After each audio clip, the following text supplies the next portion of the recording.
It's your boy, Mike Muse, welcome to the conversation of the Mike Muse Show. I'm so excited right now because I think you're obsessed with me, and that's an inside joke because we've been jamming to some Charlie XCX Von Dutch. I've been so excited to meet my next guest, folks, and I gotta be honest. You know, I'm always honest here on the Mike Muse Show. Monica Barbaro is the Academy Award winning. Academy nominated. I don't want to jinx her yet too soon, but I've been a fan of hers when she crushed the scene in Top Gun when she walked into the screen. I remember exactly where I was at. I was in a movie theater in Palm Springs, and I was like, who is this young lady? She is so dope and vibes. And then when I went to see A Complete Unknown on a Sunday evening, and I was like, wow, she has range. And so, audience, I'm actually telling you a story because that means I had such high hopes for her.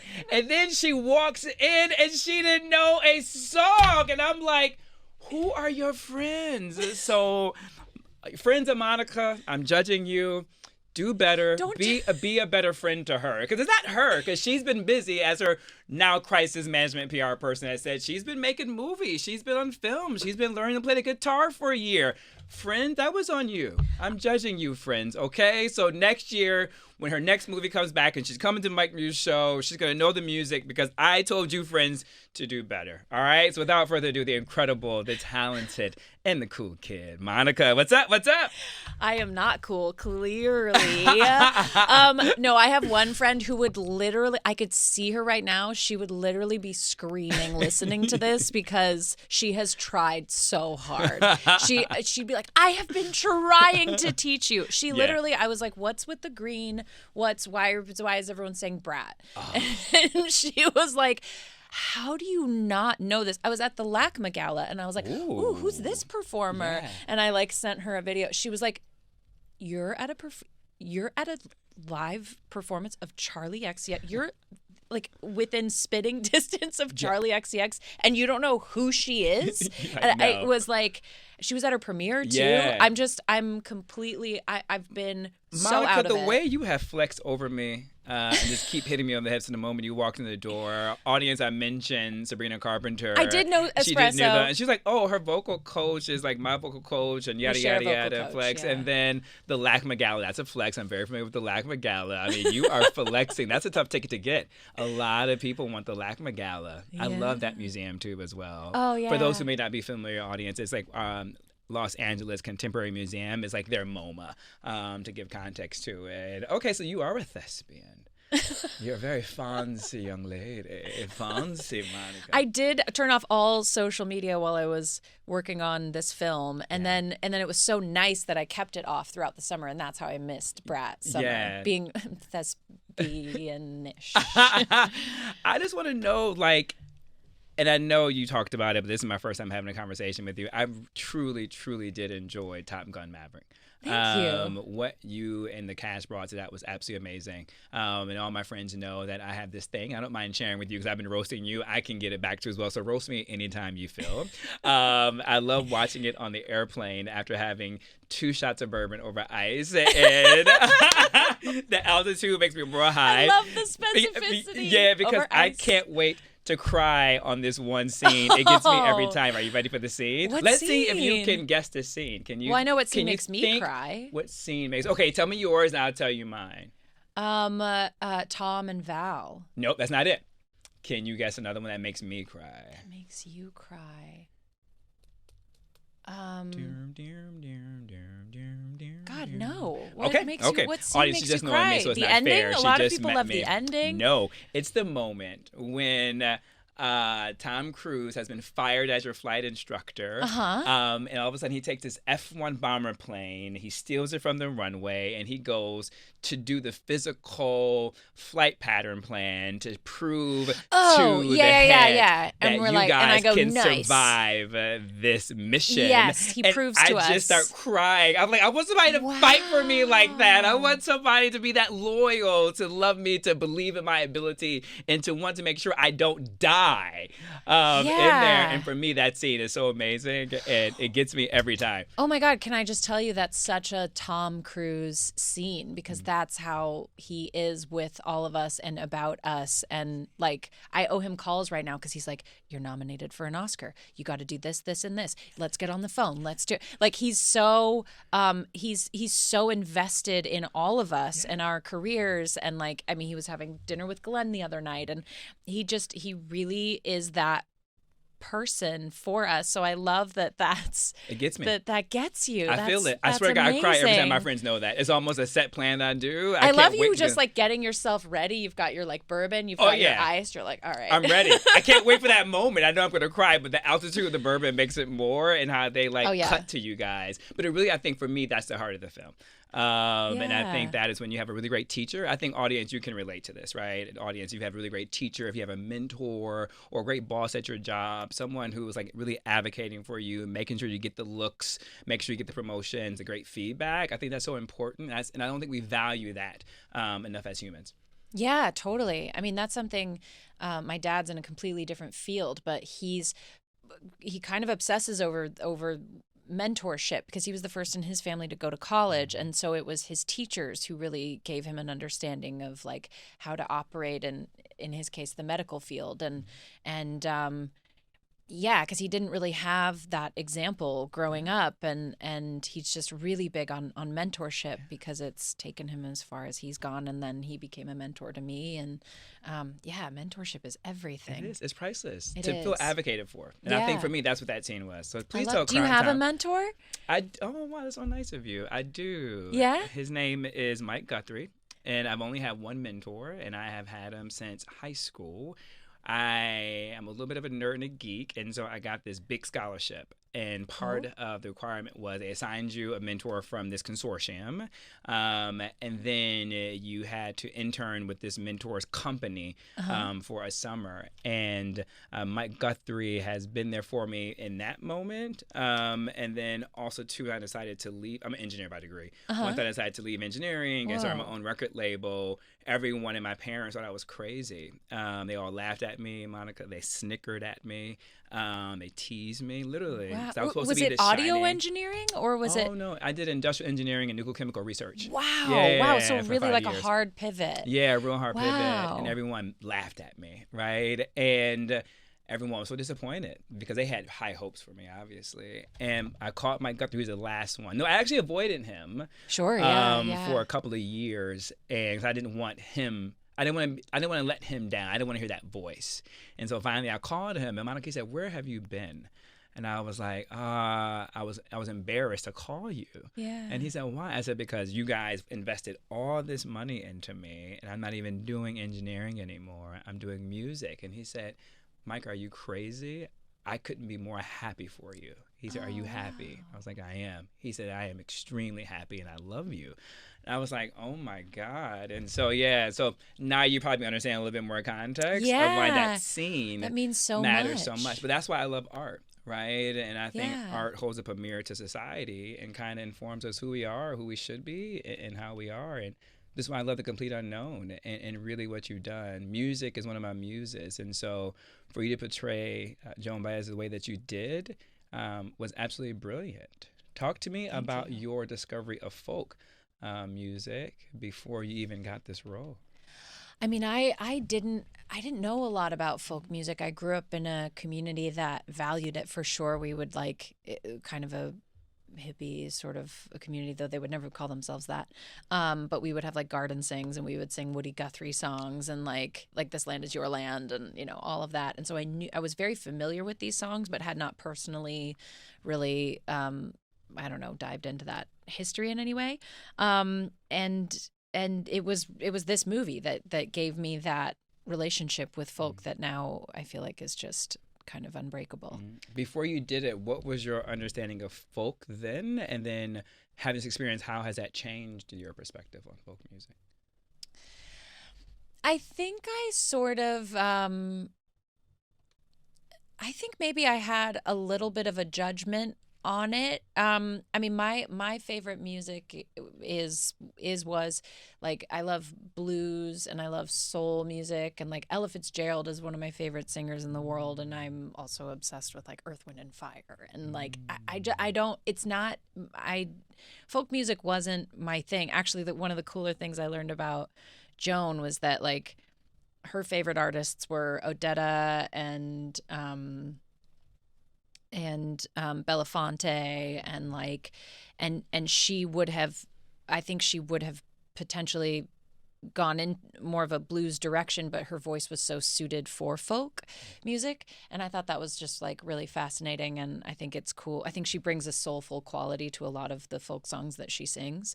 And so yeah, I mean, I don't know, I think I sort of judged it as being maybe like light and slow and a little bit maybe self-important in a way, and then once I really learned about what they were doing and why, I gained new respect. And then also, the more, when you learn to play a song and when you start to have your own relationship with it, or when you're like kind of going through a breakup and singing Don't Think Twice, you're like, oh, I get it now. Yeah. I see it, and you develop a relationship with the lyrics and the music that's just like really cool.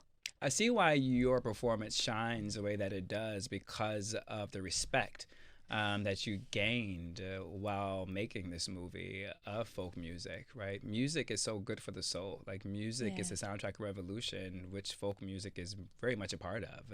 They use song and lyric to moderate social discourse, to moderate civil rights, to moderate liberation and movement. And so I get it now. I often tell people, and I think I'm a little bit of an outlier in my reporting on this, about The Complete Unknown. And I actually feel like it is about Bob Dylan, but I also think it's about the two women in his life. And for me, the two women informed him. And walking away, your performance really let me feel that this is just about the women as much as it is about him. Yeah, well, I mean, Elle was a great dancing partner in that respect, although we didn't really dance together much. But I think Jim, our director, did such a great job of sort of like balancing our two characters and how they come in and out of his life. And I just think it's funny too, because Elle's character is based on Suze Rotolo, and she was the person who gave him a lot of his like activist interests and like encouraged him to write about what was going on at the time. And then Joan, I feel, sort of fell in love with him for the words that he put to those movements. And so I think it's funny. It's sort of like, I mean, he's a genius writer. He's brilliant, but you could almost like cut the middleman out and like the two of them could be friends. And yeah, I think they are in a huge way, maybe like the most, maybe the most defining reason as to like why he became as well known as he was, because what he chose to sing about. I always thought the intention in that movie was to kind of constantly remind him of who he is. Right, and why he is. And I think that scene, there's two scenes. One, you guys are in the theater towards the end of the movie, right, when he walks out on the stage, right? And when he leaves her there? When he leaves her there. And I think you can feel the emotion. I think I'm the kind of guy, when I look at actors' performances, and particularly when they get nominated for certain awards, I kind of think about what scene did they get nominated for, although it's a collective body of work, obviously. But I think that scene for you right there is one of your strong scenes. And I think the way that you hold so many emotions of excitement, fright, unnerving, are you fucking crazy? What am I supposed to do here? Like, a lot of range went through that 2 to 3 minute scene. Talk to me about how you approached that before the shoot began. Well, it's funny because, a lot of people talk about Joan's confidence and how sure she seemed in her own body, and yet she talks about a lot of stage fright. So I thought that was a nice sort of opportunity to get to show a bit of that contrast, because I knew, of course there's the performance, for the audience, but the camera's right here. And so you can play that sort of exterior performance for the audience, but also the undercurrent of that fear bubbling up. I mean, also a really fun thing about that scene is we had the best background artists on our film, and they were like, they were booing him and cheering me, and so they helped us really build that contention. Timmy was doing a brilliant job improvising, and that was our first scene we actually shot together. And so it was great. I just saw him improvising as Bob, and I was like, oh, this I really recognize this version of Bob as the one that like Joan wrote about, and Joan sort of introduced me to through her perspective. So I was like, man, everything he's saying feels so spot on. I feel so and like trusting of what I say as Joan right now with my understanding of her. And yeah, because if you look at like the script page to what was said, it's a lot of it is improvised. But again, I think that was like all of everyone sort of feeding us in the room, and yeah, that was a really fun one to shoot, and it was great because then we walked away from that scene, and I was like, oh, okay, we're gonna be in really good shape. When did you release the moment to trust yourself that this is what I believe? I own the agency of this character that I'm playing. Joan obviously is a real life person, right? But like I can release it and feel confident in whatever comes out. Well, I grappled with that. I think it would kind of come and go, but I do think one defining moment for me was I spoke to Joan on the phone, and I was really hesitant to do that because I didn't know how she would feel about the whole thing. She had handed over her arrangements of her songs, and she had spoken to Ed Norton. So, I knew there was a generosity of spirit, and she was like, not against the film. But you never know what they're going to say to you. And I felt very intimidated and nervous about letting her know that I would be singing as her, because obviously her voice is incredibly special and impossible to recreate. That vibrato alone. Oh my God. Yeah. It's hence why I needed Sabrina Carpenter's vocal coach. I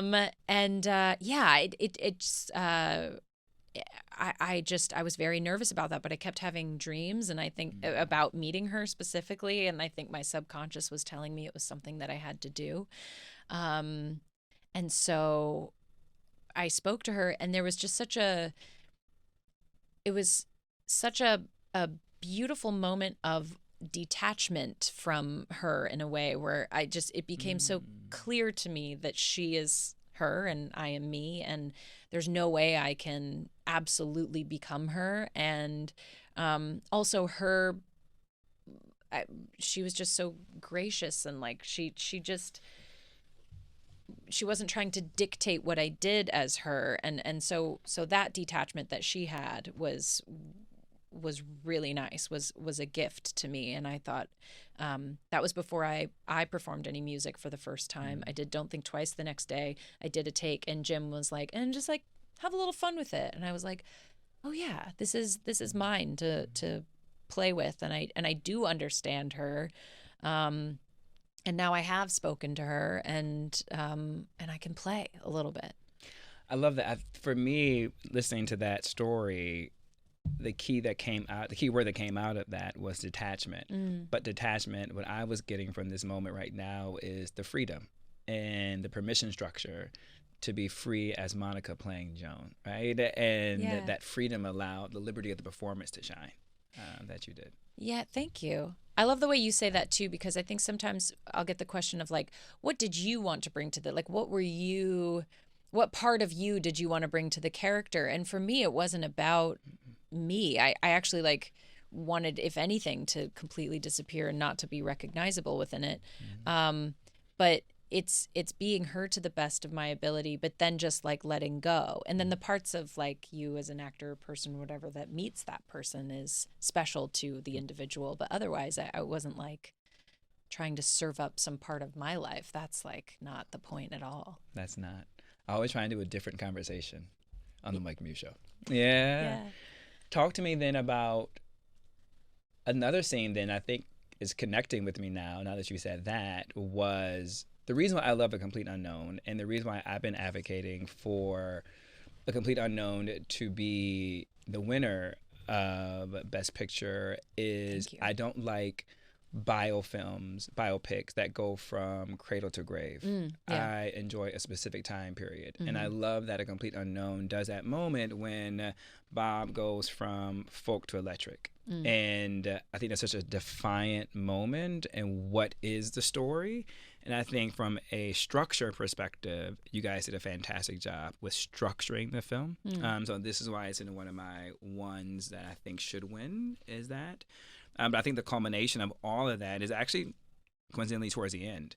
And I think that freedom that you talked about, I went from, full disclosure, not knowing who Joan is as a person. I'm very familiar with Joan as the singer and loosely as an activist and all those type of things. But I feel like I met her through you in the beginning of the film as like this very free-spirited individual that was almost kind of light. But then in that scene at the end when Bob and Joan reconnect on the stage, I saw a woman who owns her agency and became a badass, right? Talk to me about that and if I am gathering that correctly. Well, I don't think there is a correctness. It's so funny. I was talking to a friend who felt like in the beginning they were like, I've never seen you so depressed. And I was like, well, you haven't seen many shades of me in my personal life, have you? But I love that. I love all the interpretations that come from this. But yeah, a through line is definitely that agency, and I have to say, in terms of structure and that Joan's autonomy, James Mangold was really intent on maintaining that. And I mean, there were a lot of actual versions of folk festivals where Joan did not have her guitar next to Bob, but Jim wanted to make sure that she had her guitar because he was like, I love that image and I love showing her as autonomous. And, you know, like we don't go home with her as much, so you don't get as many chances to show how independent she was. And you know, you only get fractions of moments to explain sort of how successful she was at the time in her own right as a solo performer. So he wanted her guitar with her at all times. And so, yeah, he sort of like laced that in throughout. And then I just love the way that scene is written. I think, you know, the look she gives to Elle is just one of like not messing around. It's not pointed. It's not, I don't know, overselling some kind of rivalry in any way. She just is. And she chooses the song and she tells him to, I don't know if you can swear on you this, can. to fuck off and sing, and flips him off. And like, there's just a comfortability there that I think really resonates with people. Also, like throwing him out of the room earlier, and I love the way she stands up for herself in this film. But that ending, you nailed it right there. For me, that was it, right? Like the fuck off, right? While she was like strumming. I think she was strumming the guitar at the time, or you were strumming the guitar at the time. But like there was this moment of like, whoa, like Joan's not playing. Yeah. I can't talk to you all day, but I just want to just get a little bit more information, because what I was curious about was how well you were playing that guitar. Thank you. I was very fascinated by that. And I think the whole time, which is also too why I think you did such a good performance, I'm going to use your word, detachment. Because I had watched Top Gun so much. I saw you as that character. How many times have you seen it a at lot. This point? Yeah, a lot. Like Ooh, judgment. Flight. You see how she judged me, audience? No, I joking, wonder if you'd rival how many times Timmy has seen it. Yeah. But I saw you as that character, and then you were able to get me to completely detach from Top Gun, and you just became Joan. Like I couldn't even see the Top Gun character anymore. So that's amazing. That's a testament to you. Thank you. But I think a big part of that was a guitar playing for me. So talk to me a little about your relationship with the guitar. Well, I didn't play before this. I sort of like tried to teach myself via YouTube, and then like my fingers would hurt, or bar chords were hard, or I'd get distracted. And I played a little bit of ukulele, but like that was really it. and so I didn't have any experience with it, and it just kind of overhauled my life because I knew that she was such a great guitar player. Oh yeah, Even she's Bob, known for that. Yeah, even Yeah, she's Bob known talks for about that. not being Yeah. able to play Mhm. as Yeah. well as Joan.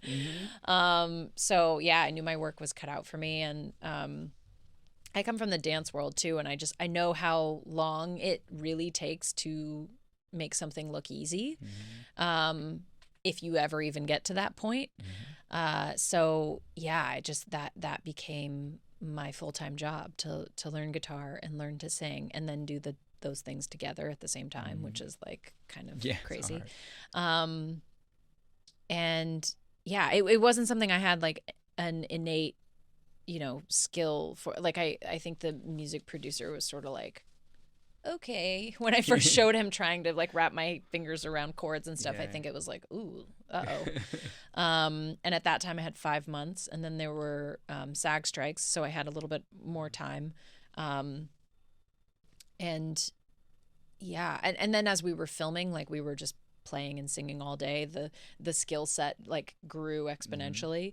But it was hard, and I it takes everyday practice. Even now when I pick it up, I can't play quite the way I was playing at that time, and I hope it doesn't slip away completely because I love it. But keep practicing. Yeah. I'm really big on when actors, I think what makes a good actor is their relationship to physical objects and how they can engage with physical objects. Yeah. I was thinking that actually about the whole like fuck off and sing bit too, because I noticed there's a way she never put her hair behind her ears, but she had all this hair and it was never in her way. I was like, how does she do that?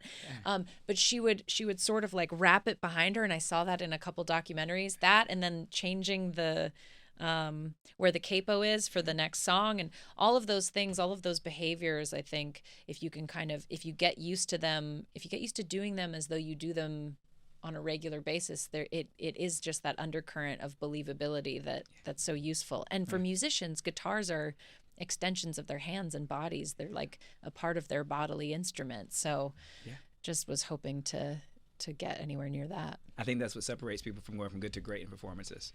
Wow. Right? Yeah. And then actually too believing the actor is the character. Yeah. Because that she's really, when that part, she really is known for the guitar and her playing ability, and so you nailed it. Thank you. Yeah. As I wrap, I'm just curious. I was watching your Instagram, and a picture stood out to me, and I'm curious now, based upon this conversation, is you're on the floor after you got the call that you got nominated.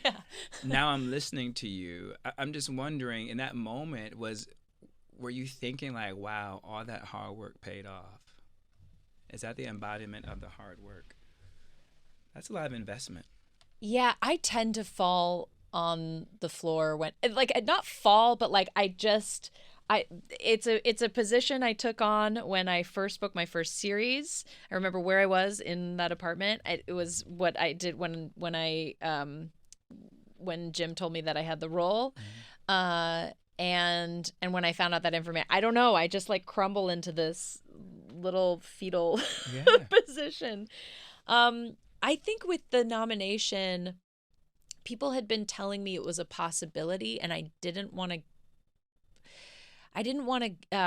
have any expectation for anything like that, because for me, I felt like I just processed it like I won so much with this film, not only getting to meet James Mangold, but getting to be in one of his films, to get to play Joan, to get to work with Timothée Chalamet and Ed, Elle, Boyd, everyone, the whole cast is incredible. To get to be in a position where like the patients and all the incredible coaches I had come together to put me in a position to sing in front of people, which terrifies me, but it turns out this like really invigorating, rewarding experience. I felt like I had won so much in this film. And as we were putting the film out and it was aligning with this, awards campaign, I have the tendency to put, to like not enjoy accomplishments and instead just look toward the next thing, or like set a new bar, a new expectation for like another achievement that I have to acquire. And with this, I really didn't want to do that. I was like, this is so big. I want to celebrate what this film has meant to me. And I got to do that, and I realized that, and so I really, again, detached from any expectation of a nomination coming my way. I also hadn't been nominated for so many other awards things throughout. And I think in doing that, when the nomination came through, I felt so just purely, genuinely excited about it as its own entity. And that was just really lovely. I didn't have to like grapple with anything else other than just like pure excitement and all the gratitude for the experience. And like, I don't know, I was floored. I love that. What a great story. Monica, I'm wishing you so much joy and happiness in your future. Thank you. Same and to you. so much good vibrations and good energy. You are really good at what you do. And you're such a good person to be in conversation with. I am rooting for you, and good luck to you on Oscar night. And I can't wait to see your next project. Thank you. I can't wait. You have to come back. Yeah, God, I would love to. This has been so wonderful. I loved hearing about your mentor. Oh, thank you so much. I'll see you at the Oscars. See you at the Oscars. Until next time, folks. Peace.